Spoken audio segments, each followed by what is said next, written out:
കേരളം ഒരു ദുരന്തത്തെ അതിജീവിക്കുമ്പോൾ പ്രതിപക്ഷം ഉന്നയിക്കുന്ന പ്രശ്നങ്ങൾ എന്തൊക്കെയാണ്? മുഖ്യമന്ത്രി വി.ഡി. സതീശൻ ഭക്ഷണം കഴിച്ചു, number 1. Number 2, Puthuppally MLA. Shri Chandy Oommen മഴവെള്ളപ്പാച്ചിലിൽ ഇറങ്ങി മനുഷ്യരെ രക്ഷിച്ചു. Number 3, Aranmula MLA. ശ്രീ അബിൻ വർക്കി വെള്ളപ്പൊക്കത്തിൽ കുടുങ്ങി കിടന്നവരെ ക്യാമ്പിലേക്ക് മാറ്റി. Number 4, Ranni MLA. പഴങ്കുളം മധു മാർക്കറ്റിൽ ശുചീകരണ പ്രവർത്തനങ്ങൾക്ക് നേതൃത്വം നൽകി. കേരളം കുറച്ചുകൂടി എന്നല്ല, കുറച്ച് എങ്കിലും നല്ല പ്രതിപക്ഷത്തെ അർഹിക്കുന്നുണ്ട്. ഈ മാർക്സിസ്റ്റ് കെടുതി കൂടി അനുഭവിക്കേണ്ടവരല്ല നമ്മൾ കേരളീയർ. രാഹുൽ മാങ്കൂട്ടത്തിൻ്റെ ഒരു കുറിപ്പാണ്. കഴിഞ്ഞ ദിവസങ്ങളിൽ കേരളത്തിൻ്റെ വിവിധ ഭാഗങ്ങളിൽ ചില പ്രളയങ്ങളും ചില വെള്ളം കയറലുകളും വീടുകളിലും മറ്റും വ്യാപാര സ്ഥാപനങ്ങളിലുമൊക്കെ വെള്ളം കയറിയപ്പോൾ സഖാക്കള് വലിയ രീതിയിൽ സതീശൻ ഹെലികോപ്റ്ററിൽ പോയി, സതീശൻ ഭക്ഷണം കഴിക്കാൻ പോയി എന്നൊക്കെയുള്ളതായിരുന്നു വലിയ പ്രശ്നം. പോരാത്തതിന് സതീശൻ ബിരിയാണി തിന്നു എന്നൊക്കെയായിരുന്നു ഇവരുടെ പരാതികൾ.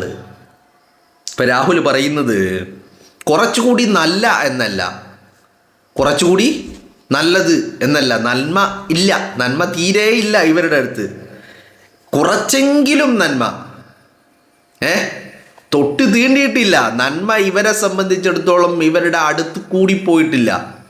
അപ്പോൾ ആ തൊട്ട് തീണ്ടാത്ത നന്മ അല്പമെങ്കിലും എവിടെയെങ്കിലും പേരിന് ഒരു കണികയെങ്കിലും ഉണ്ടാവുന്ന അത് നല്ലതാണ് എന്നാണ് രാഹുൽ മാങ്കൂട്ടം കുറിക്കുന്നത്.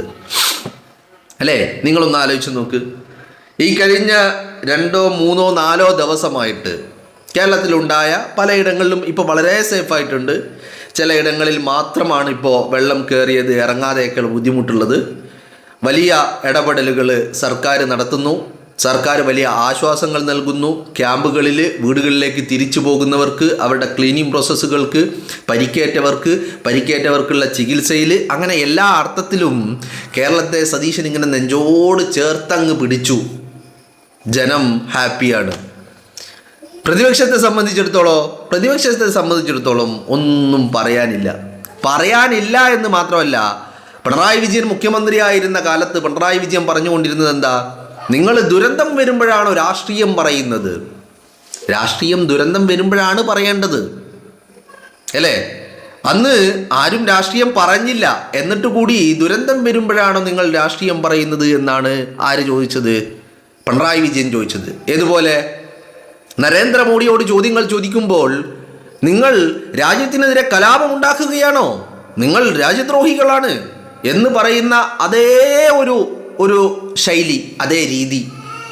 നിങ്ങൾ ദുരന്തം വരുമ്പോൾ രാഷ്ട്രീയം പറയുകയാണ്, നിങ്ങൾ കേരളത്തിനെതിരാണോ? മോഡി എന്താ ചോദിക്കുന്നത്? നിങ്ങൾ രാജ്യത്തിനെതിരാണോ? ചോദ്യങ്ങൾ ചോദിച്ചാൽ ഇതാണ് ഇവരുടെ ഒരു രീതി എന്ന് പറയുന്നത്. അതേ ആളുകൾ കേരളത്തിൽ ഒരു പ്രളയമുണ്ടാകുമ്പോൾ അതേ ആളുകൾ രാഷ്ട്രീയം പറയുന്നില്ല എന്ന് മാത്രമല്ല, പോരാത്തതിന് അധിക്ഷേപങ്ങളും പരിഹാസങ്ങളുമായിട്ട് ഇറങ്ങുകയാണ്. രാഷ്ട്രീയം പറയുകയാണെങ്കിൽ ഓക്കെ ആയിരുന്നു, കുഴപ്പമില്ല, രാഷ്ട്രീയം പറയണം, രാഷ്ട്രീയം പറയേണ്ടത് തന്നെയാണ്. എസ്പെഷ്യലി ഈ ദുരന്തമുണ്ടാകുമ്പോൾ രാഷ്ട്രീയം പറയേണ്ടത് തന്നെയാണ്. പക്ഷേ രാഷ്ട്രീയം പറഞ്ഞില്ല എന്ന് മാത്രമല്ല, പരിഹാസങ്ങളും അധിക്ഷേപങ്ങളുമായിട്ട് ഇറങ്ങുന്ന കാഴ്ച. കാരണം എന്താ? കാരണം മറ്റൊന്നും പറയാനില്ല. ഇനി പരിഹാസങ്ങളും അധിക്ഷേപങ്ങൾക്കും പുറമെ എന്തൊക്കെയാ പറയുന്നത് എന്താണ് വ്യാജങ്ങൾ പടച്ചു വിടുകയായിരുന്നു. പച്ച നുണ വിളിച്ചു പറയുകയായിരുന്നു ഇവർ. പച്ച നുണ, നട്ടാൽ കുരുക്കാത്ത നുണകൾ വിളിച്ചു പറയുകയായിരുന്നു കേരളത്തിൻ്റെ സമൂഹത്തോട്. കാരണം പ്രതിപക്ഷമാണല്ലോ, എന്തെങ്കിലും പറയണമല്ലോ. എന്നാൽ പറയാൻ എന്തെങ്കിലും ഉണ്ടോ? ഒന്നുമില്ല താനും. പറയാൻ എന്തെങ്കിലും ഉണ്ടോ? പറയാനൊന്നുമില്ല. അവിടെയാണ് നിങ്ങൾ ശ്രദ്ധിക്കേണ്ടത്. പരാതി പറയാൻ എത്തിയവരെ ആട്ടി ഓടിച്ചും അസഭ്യം പറഞ്ഞും ദേഷ്യപ്പെട്ടും ഇറക്കി വിട്ടും മാത്രം പരിചയമുള്ള ആളുകൾ ഇന്ന് മുഖ്യമന്ത്രി ഇങ്ങനെ എല്ലാവരെയും ചേർത്ത് നിർത്തുകയാണ്. ചേർത്ത് നിർത്തുന്നു എന്ന് മാത്രമല്ല, ചുമ്മാ പോയി കാണുക, ഓക്കെ ഹായ് ബായ് നെവർ, അതല്ല. അതിനപ്പുറം ചേർത്ത് നിർത്തൽ മനസ്സുകൊണ്ടാണ് ആ മനുഷ്യൻ നടത്തുന്നത്. വീട്ടിൽ വെള്ളം കയറിയവർക്ക്, വീട് നഷ്ടപ്പെട്ടവർക്ക്, ഡാമേജുകൾ ഉണ്ടായവർക്ക്, കച്ചവടക്കാർക്ക്, കർഷകർക്ക് എന്ന് വേണ്ട എല്ലാവർക്കും എങ്ങനെയാണോ അവർക്ക് ആശ്വാസം, ആ രീതിയിൽ ആശ്വാസങ്ങൾ നൽകുക. ആശ്വാസം ഇപ്പോഴത്തെ സ്ഥിതിയിൽ ആശ്വാസം എന്താ? സാമ്പത്തികമായ സഹായങ്ങൾ. അത് അദ്ദേഹം ഉറപ്പുവരുത്തി, അല്ലേ? എല്ലാ അർത്ഥത്തിലും ആശ്വാസങ്ങൾ നൽകി.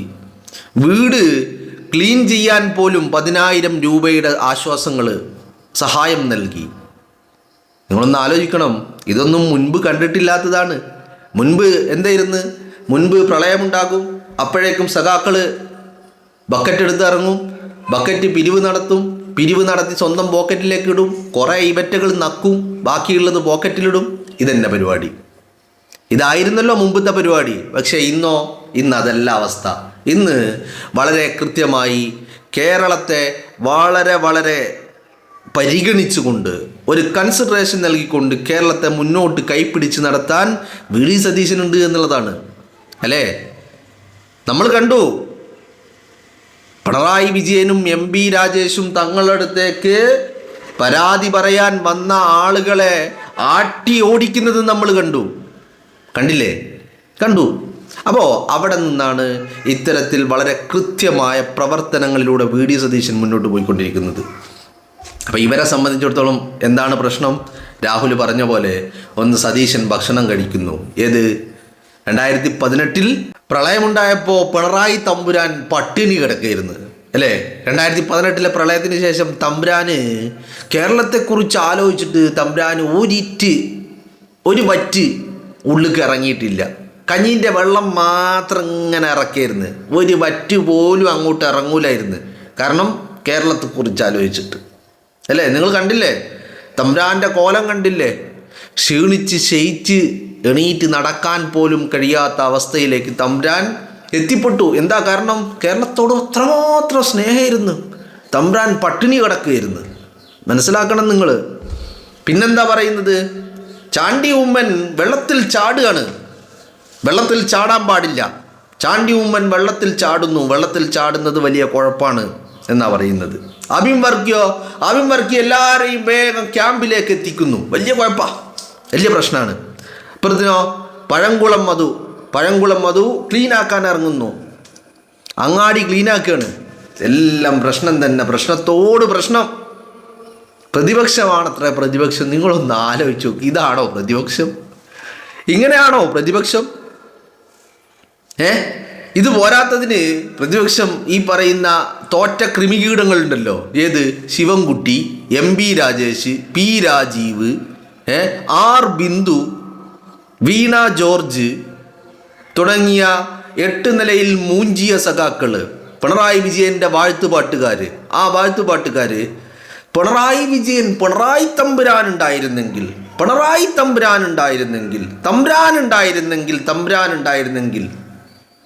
കാരണം ഇത് ഇറ്റകളെ ഗതികേടാണ്. കാരണം കുഴലൂത്ത് നടത്തി, സ്തുതിപാഠകൾ നടത്തി തമ്പുരാനെ 8 നിലയിൽ പരാജയപ്പെടുത്തിയപ്പോൾ ഇപ്പം തമ്പുരാനെ എങ്ങനെയെങ്കിലും, തമ്പുരാൻ വലിയ തമ്പുരാനാണ്, തമ്പുരാൻ വലിയ രാജാവാണ്, തമ്പുരാൻ വലിയ ആനയാണ്, തമ്പുരാൻ വലിയ ചേനയാണ്, തമ്പുരാൻ വലിയ മാങ്ങയാണ്, മാങ്ങാ തൊലിയാണ്. ആലോചിക്കണം. ഗതികെട്ട വർഗം എന്നല്ലാതെ എന്ത് പറയാൻ? ഗതികെട്ട വർഗം. അതാണ് രാഹുലും പറയുന്നത്. കുറച്ചുകൂടി നല്ലത് എന്ന് പറയാൻ കുറച്ച് നന്മ വേണ്ടേ? അതില്ല. അതുകൊണ്ട് അല്പമെങ്കിലും നന്മയുള്ളവരാവാൻ അത്തരത്തിലൊരു കൂട്ടരായി പ്രതിപക്ഷം മാറണം എന്നുള്ളതാണ് രാഹുൽ പറയുന്നത്. പിന്നെ രാഹുൽ ഒരു കാര്യം കൂടി പറയുന്നുണ്ട്. ഈ കൃമികീടങ്ങളെ സഹിക്കേണ്ട ഒരു ഗതികേടും മലയാളിക്കില്ല എന്നുള്ളതാ, അല്ലേ?